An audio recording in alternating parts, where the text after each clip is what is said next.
Welcome back to the channel and to a quick and random video where I'm having to explain yet again why people are getting tyre pressure monitor warnings when they say they've filled their tyres to the correct pressure at a local garage. In a previous video I demonstrated that when you drive to a tyre inflator, your tyres are now warm, so the air inside is less dense and will be higher pressure than what it would have been if cold. Speaking of dense, some people don't seem to get this. I only had to explain this once to the owner of this Renault Captur, who says she's not into cars at all, but understood what I explained straight away. So in this Captur, you usually get to select the tyre pressure monitor reset by scrolling through the menu using these buttons on the stalk, and you press and hold the top one when the display says something like Set TPMS Launched. However, this car seems to have one that automatically senses the pressure, which is more convenient, but I don't like them, as on cars where they're a little too sensitive, you can reset them when your tyres are on, let's say, 28 psi. Then when you top up to the correct cold pressure of 32 psi, it gives the sensors a bit of a buffer before lighting up your dashboard each morning. The owner said she inflated the front tyres to 33 psi as per the manual's recommended pressures, but since this was done warm and on a hot day, its actual undriven pressure, which is when you should measure them, is on 27 psi. The rears she inflated to 30 psi, which is also dropped to 26. As it's a reasonably warm day, and to account for the potential inaccuracy of this inflator, I'm going to put the fronts on 35 psi and rears on 32. Too many people are driving around on underinflated tyres and costing themselves in reduced fuel economy, which is a shame as it's such a simple thing and turns out to be quite a common mistake. Bro, please, bro, why you do... A quick inspection of these tyres and I noticed the offside rear has had a repair, but it doesn't matter much as it's close to 3mm and is dry rotting. It's actually the only remaining tyre that's original to the car, which you can tell by a 4 or 6 digit date codes on the tyre.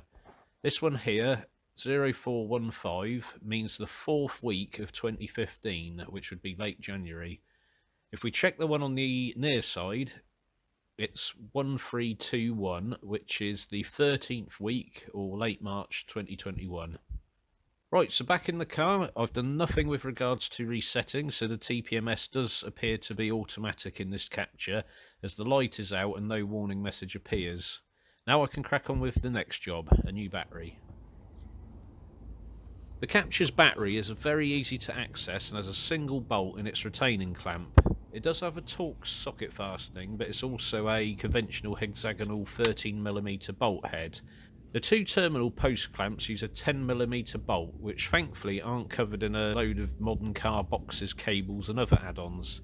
If you do find that to be the case, just look for the bolt that's in line with the clamp side next to the terminal post. There's a little pipe here which push fits into a gas expansion or vapour hole in the side of the battery, if your car or battery has one. Let's check on our new one. Yes, there it is. I'll just get this ready to drop straight in the right way around. You might have noticed that this battery is somewhat larger than the one I'm replacing it with. I've always personally recommended that you fit the largest that your battery tray can accommodate. You'll see that despite this being an original battery to the car, it does look too small with all this space either side of it. Now let's get to fitting the new one. Always remove the negative lead first and fit it last when the new battery is in. The positive lead is most likely to spark when you touch the post with it if the battery is already grounded, and because of the direction of current can cause problems with some of the electrical components. Now the new battery fits the tray much better, with the additional advantage of having slightly more cold cranking amps as well as capacity. Make sure it's pushed right back into the fixed retaining ridge along the back of the battery tray before refitting the single clamp, as that's all that's securing it in place.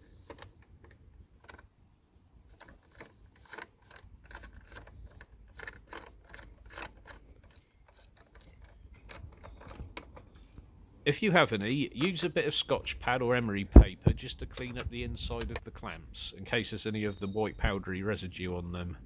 Some people add an anti-corrosion product to the terminals before fitting the clamps, but I prefer to fit the clean clamps first, then add a grease over the top of it once it's all bolted down.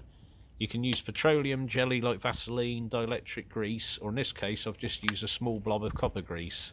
The clamp is still covered in some spray-on stuff from a previous service. Before I tighten the negative clamp, I'm going to gently tap it down as it seems to be a bit tight on the post already.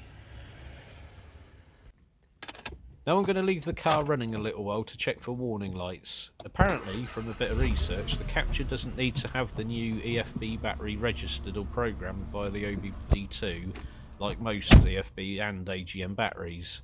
There are supposedly a few cars that can either self-learn or are just a lot simpler despite having a start-stop system, which has been pretty much made standard equipment now on Euro 6 emissions, and why a replacement battery costs £137 instead of £50.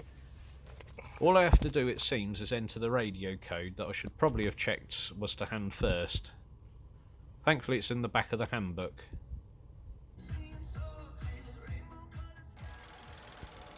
Lastly, I've just checked the fluids, such as the oil and coolant, but if we take a close look at this brake fluid level, it's now on the minimum. This can mean that your brake pads are low, as more fluid is at the caliper to push the pistons further out. I'll just check them for the customer before I go.